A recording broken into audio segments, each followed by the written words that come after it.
बहुत दुर्लभ और बहुत ही अप्राप्य जो औषधि है, जिसके संदर्भ में ऐसा कहा जाता है कि उसका दर्शन भी बहुत ही दुर्लभ है। तो उस औषधि को प्राप्त करना, तो दर्शन तो यह मेरे हाथ में आप आराम से देख पा रहे हैं। इस औषधि के संदर्भ में देवों के लिए भी दुर्लभ और दर्शन भी दुर्लभ ऐसा कहा गया। तो इस तरह का जो पौधा है यह रुद्रवंती, जिसको रुदंती या रुद्रवंती के रूप में जाना जाता है, यह हिमालय की अत्यंत दुर्लभ वनौषधियों में इसकी गणना है। और विशेष बात यह भी है कि यह पौधा हिमालय में बहुत सारी क्षेत्रों में भी नहीं पाया जाता है।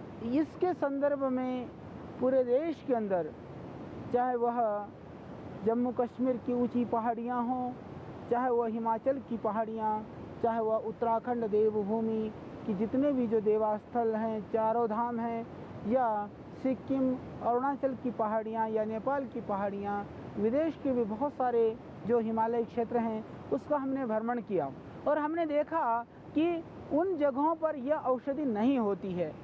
यह मात्र मैंने देखा कि जो गंगोत्री का क्षेत्र है, गंगोत्री से प्रारंभ होकर के गंगोत्री से जो ऊपर जब हम गोमुख जाते हैं, या गंगोत्री से जो एक गंगाबाग का क्षेत्र है, उस एरिया में यह बहुत मात्रा में उपलब्ध होती है।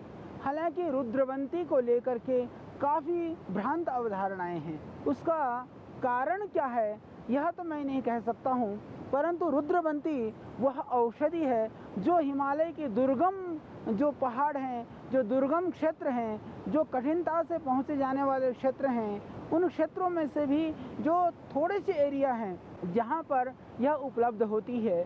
हालांकि इसकी जो एक प्रजाति है क्रेसा क्रेटिका के विषय में लोग ऐसा मानते हैं कि वह नीचे भी पैदा होती है। और कई लोग, जैसे कि आजकल बहुत एक न्यूज़ चैनलों में, दूसरे साधनों में ये संजीवनी के विषय में बहुत सारी जानकारियाँ और बहुत सारे लोग प्रयत्न करके ढूंढ रहे हैं।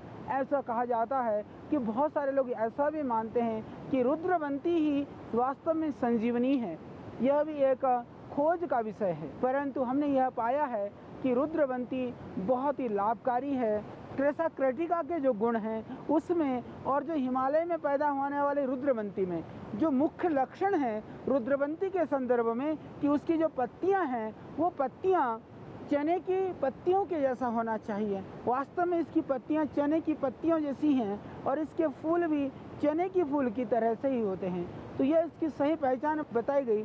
तीसरे, आप देखेंगे इन पत्तियों में हमेशा एक ओंस की बूंदें, पानी की बूंदें बनी रहती है, और इसमें गीलापन होने की वजह से इसकी ज़मीन नीचे थोड़ी थोड़ी गीली हमेशा रहती है।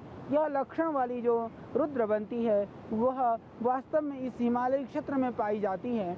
इसके संदर्भ में मैंने बहुत अनुसंधान करने का प्रयत्न किया, बहुत सारी जानकारियाँ इकट्ठा करने का प्रयत्न किया, तो मुझे पता चला कि कुछ क्षेत्र में, नीचे मैदानी क्षेत्र में भी, विशेष करके जो फतेहपुर है, फतेहपुर के अंदर में यह खागा स्टेशन है। खागा स्टेशन में कोई मझिला गांव करके है, खागा स्टेशन के मझिले गांव के अंदर एक तालाब के किनारे पर ऐसा सुना गया कि वहां पर रुद्रवंती होती है, सेम यही लक्षणों वाली। यह हमारी समझ में थोड़ी सी एक शंका पैदा करती है कि इतनी हिमालयी क्षेत्र में, इतनी ऊंचाई में जो पाई जाती है, वह पौधा नीचे मैदानी क्षेत्र में कैसे हो सकता है। हो सकता है कि प्रभु की कृपा से उस एरिया में, क्योंकि कहीं कहीं हमने ऐसा देखा है कि जो बहुत हिमालयी क्षेत्र में पाई जाने वाले पौधे कहीं कहीं मैदानी क्षेत्र में भी पाई जाती हैं।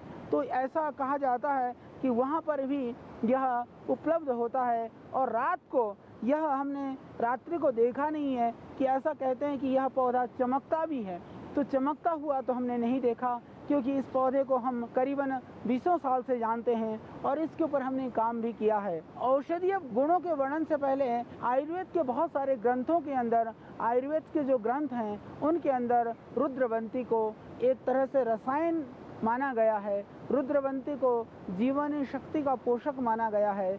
रुद्रवंती को विशेष करके एक रहस्य की बात हम बताएं तो रुद्रवंती को कहा गया कि रुद्रवंती से हम पारे से सोना बना सकते हैं। ये अवधारणाएं रुद्रवंती रसमादाय ताम्रपत्र विलेपनम, ताम्रपत्र को हम सोना बना सकते हैं। विलेपनम सप्तपुट, 7 फुट भावना देने से वह सोना बन जाता है।